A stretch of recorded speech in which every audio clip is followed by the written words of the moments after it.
ফিলিস্তিনের স্বাধীনতাকামী সংগঠন হামাসের সাবেক প্রধান ইসমাইল হানিয়ার হত্যার বদলা নেওয়ার কথা পুনর্ব্যক্ত করেছেন ইরানের প্রেসিডেন্ট মাসুদ পেজেশকিয়ান।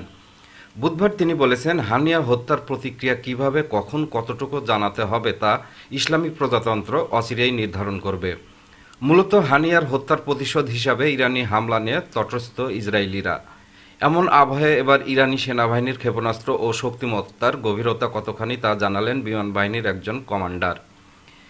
ইরানের সেনাবাহিনীর কাছে 2000 কিলোমিটারেরও বেশি রেঞ্জের ক্ষেপণাস্ত্র রয়েছে বলে জানিয়েছেন দেশটির বিমান বাহিনীর commander brigadier general Qasem Khamoshi.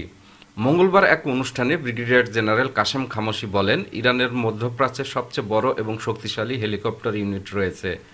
তিনি আরও বলেন, আজ ইরানের হেলিকপ্টারগুলো আধুনিক সরঞ্জাম দ্বারা সজ্জিত, যা সবই ইরানের তরুণ বিশেষজ্ঞদের দ্বারা তৈরি। জেনারেল খামোশি এ সময় উল্লেখ করেন, এখন আমাদের কাছে 2000 কিলোমিটারেরও বেশি রেঞ্জের ক্ষেপণাস্ত্র রয়েছে এবং আমরা এখন দেশের প্রতিরক্ষা করছি সীমান্তের অনেক দূর থেকেই। এ পথে আমাদের অগ্রগতি অব্যাহত রয়েছে। সেলিম উদ্দিন, ডেস্ক রিপোর্ট, নবরূপ টিভি।